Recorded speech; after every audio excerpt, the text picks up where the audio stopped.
Hey everybody, it's Chainsaw Reacts back once again with another reaction for you guys. Today, guys, of course, we're here checking out the next episode of The Batman, continuing the journey of that show. This is Season 1, Episode 7, The Big Heat, like that title. Now, thinking back on the last episode, The Big Chill, from what I'm understanding, that was not Episode 6 in terms of when people saw the show live, when it was first airing. That was Episode 5, I believe, in the airing schedule, I believe. But we have The Big Chill for me last week, and then The Big Heat, episode 7. So literally polar opposites. The Big Chill, now The Big Heat. That's kind of interesting. I like seeing the symmetry there, even though apparently when the show aired, that wasn't the case in terms of when these episodes aired. But regardless, interesting stuff.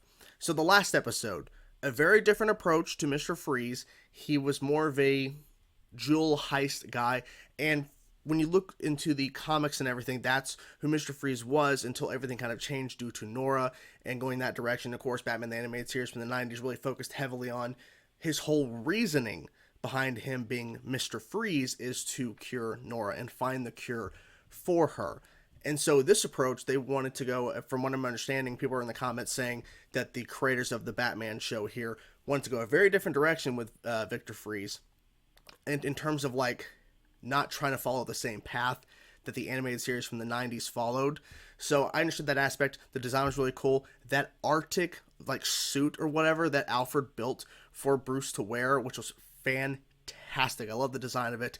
I don't know if we'll ever see it again. I hope we do, because I was blown away by the design of it and the color scheme and basically how that really turned the tides for Bruce, because they approached, dealing with Mr. Freeze in the last episode with Bruce basically losing almost immediately, fighting him just as is with his regular suit because of hypothermia, the response to, of course, all the cold, because Mr. Freeze like held his hand up like this, and this like device or some sort of like machine or something caused the whole room to completely get covered in snow and ice, and just it was terrible, and he had no chance of winning. Bruce had no chance of winning.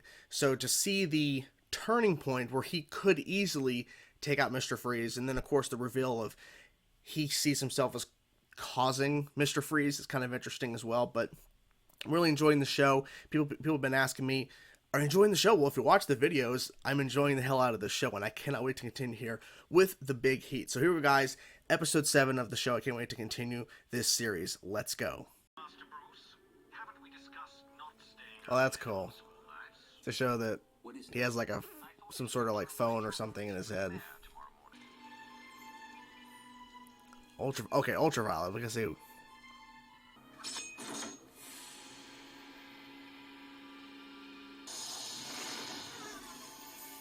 What?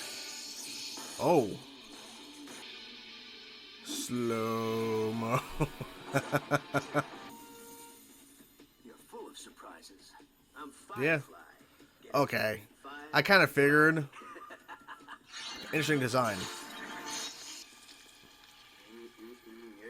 About to say, what the hell is that? He targets computers. Mm-hmm. Why?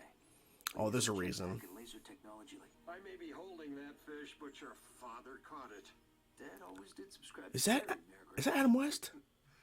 Bruce, it's been too long. Bruce, Wayne Industries and the Foundation have supported the Children's Hospital from the beginning, since my father founded it. Bruce, GothCorp isn't known for its acts of public service. they're leery of yours. Mine. His reputation for what? Image. Okay. Let's just say it doesn't inspire much confidence. Give me the chance to convince them. Because he's definitely more than a party boy. If only you guys knew. Voting on the contract tomorrow at 8 a.m. Sharp. The Children's Hospital was my father's personal cause, Alfred. I need to be They don't sure sound very that's good, the way it's GothCorp. built. The Batwave. I can't be in two places at once. Exactly. So you're going to be Batman or Bruce Wayne right now? Thank you, Alfred. A different angle of putting the cowl on. Oh, using this again? I'm not complaining. So the bat has wings. Yes, he does. And many other tricks up his sleeve as well. Oh no. What's that? Oh, smart. More of them. Oh, he's dodging this time. His flying sounds like a bug. I've been noticing that. Oh. Yeah, he's messing with you, man. Jesus, I thought he was gonna like stop himself. I was wrong. I've been trying to reach you for hours. The communicator wasn't. Hours? Out? He's been out that long? Oh, it's daylight. What time is it? 5 minutes to 8. No tie. That run.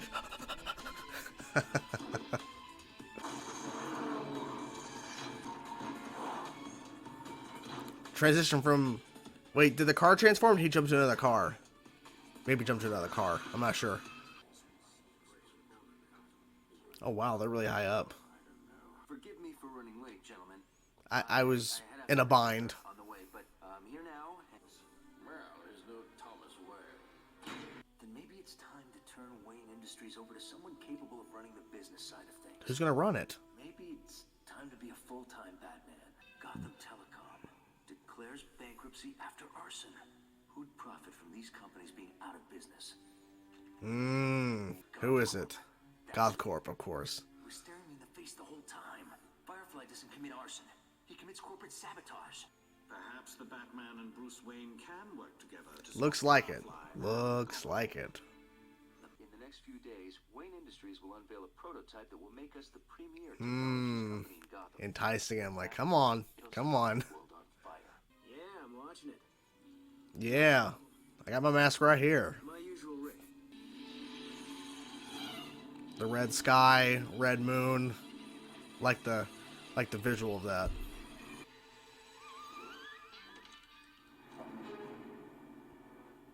Oh, he's there.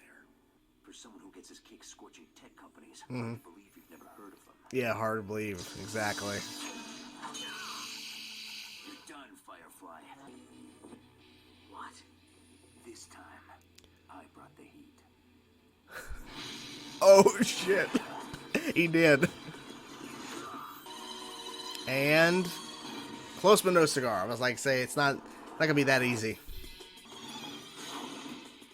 I'm moving to Metropolis. Okay.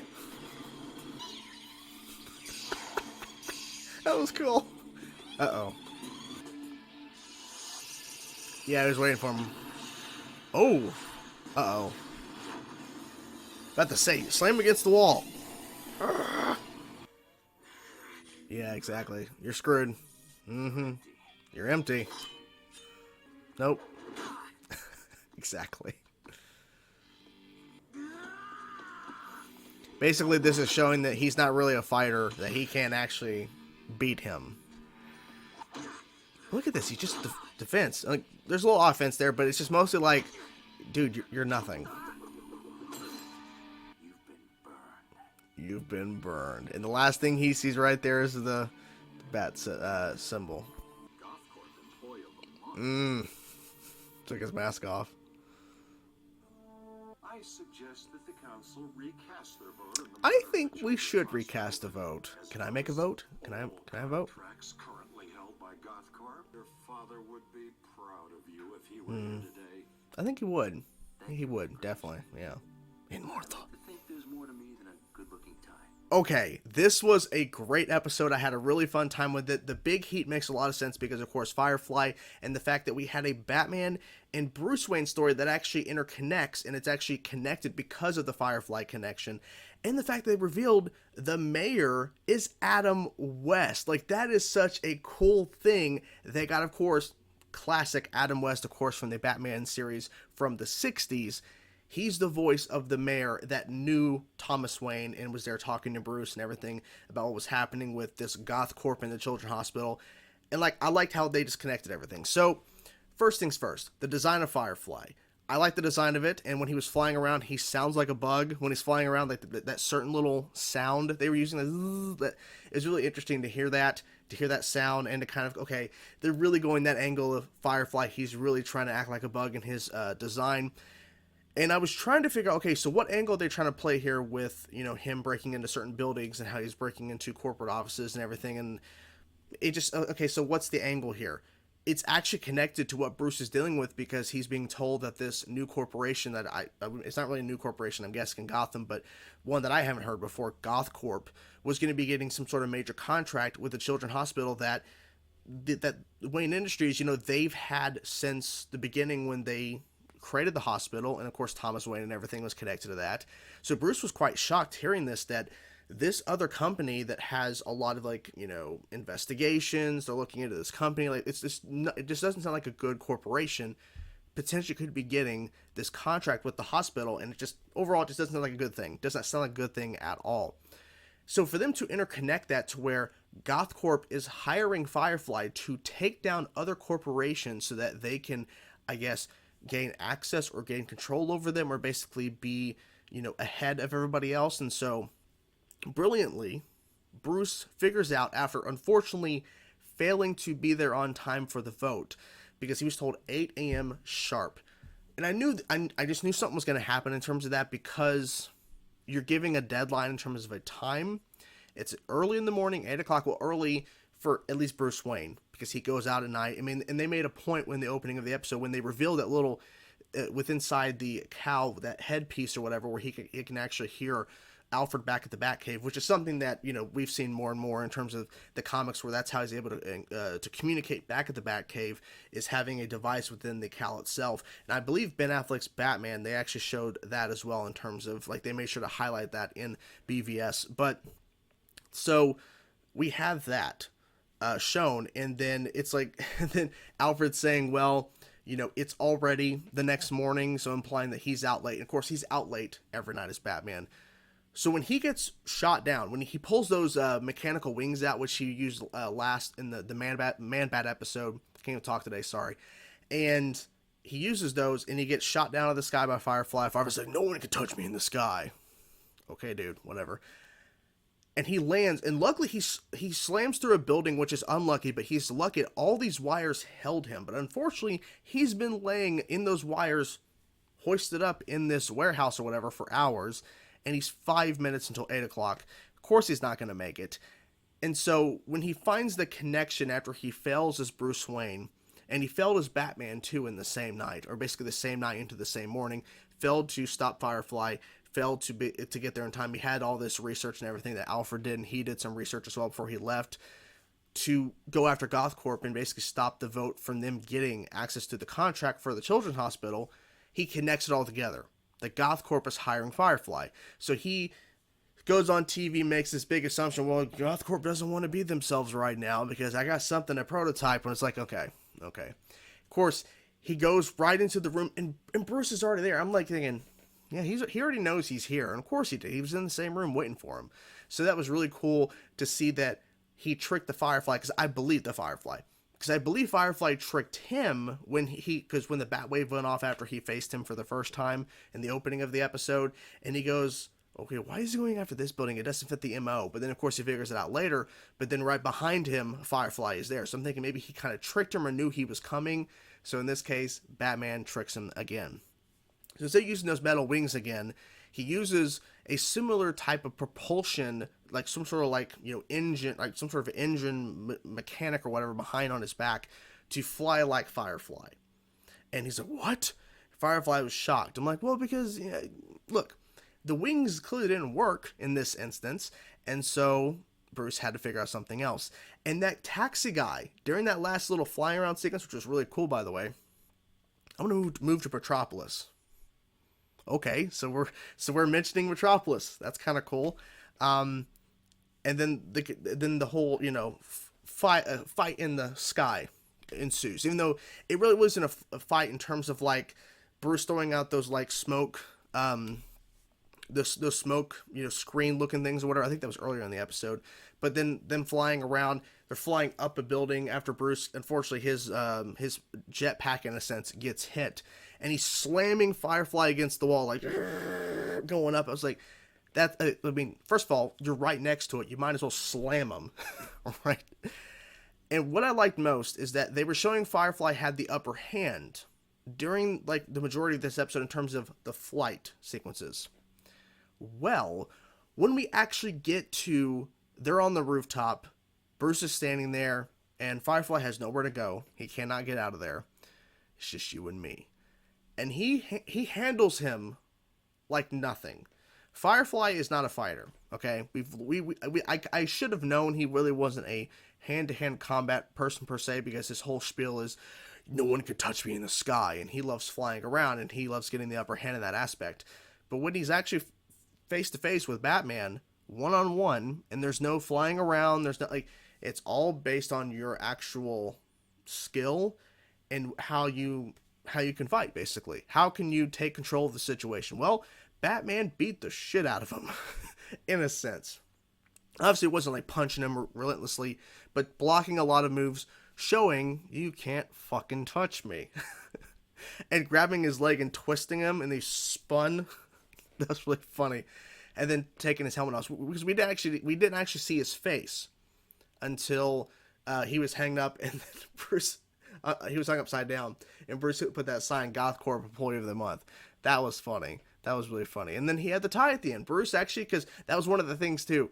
He was told by the mayor, Adam West, to have a tie. Make sure you have a tie when you go to the vote. Of course, he missed it, and he didn't get a tie because Alfred forgot to put a tie in the Batmobile. He had a tie at the end, so that was good. And something, too, that they brought up that I haven't really thought about too much is the image of Bruce Wayne throughout, in terms of what Gotham sees Bruce Wayne as. Because, of course, they don't see him as Batman, but the reason why they were leaning towards more of GothCorp in terms of the vote for this contract for the Children's Hospital is because Bruce is seen as a party boy. That's the persona he has to play. Like, that's traditionally what Bruce has to be to kind of hide the truth behind him. You know what I'm saying? So for them to incorporate that fake persona he has to put on, being this party boy, and using that against him in terms of, well, we're leaning towards this other actual corporation in terms of getting this contract for the Children's Hospital, even though your family started it with Thomas, everything, or starting this whole thing and building the hospital. I believe Thomas Wayne built the hospital, but like saying his persona now, his party boy status that they're kind of seeing him as, is what's actually hurting the chances of Wayne Enterprises, Wayne, well, you have a point, them getting it again, them losing it out because of the fake persona he has put on. And then, of course, it's being addressed again, Alfred once again saying, well, maybe it's time to be fully Bruce Wayne, because Bruce also mentioned about maybe potentially somebody could take over and run the company and I could be a full-time Batman. It's possible, but I feel like Bruce needs that duality. I feel like if he's full Batman, he's not going to be able to escape any sort of capacity to that. It's going to consume him fully. I think he needs that escape. Also, too, I think if he's fully Bruce Wayne, he's going to fall back into being Batman again. He just can't escape it. You know what I'm saying? I just feel like he just wouldn't be able to escape it at that point. But really, really interesting episode in that aspect, connecting the Bruce Wayne Batman story together with Firefly. And overall, just really enjoyed how they progressed the episode, and I can't wait to see what they do next. I mean, we've been introduced to a decent amount of villains so far with this show, and there's definitely a lot more we still haven't seen yet, and I'm curious to see what other villains we're going to explore within season 1, and then after we get to after we get through season 1, where the show's going to go from there. I'm just enjoying the hell out of the show, and I can't wait to see more, and I had a great time with it. So what did you guys think of the episode? I'm curious to know your thoughts, guys. Whatever thoughts you have, guys, please let me know in the comments below. I will talk to you guys soon. Peace out.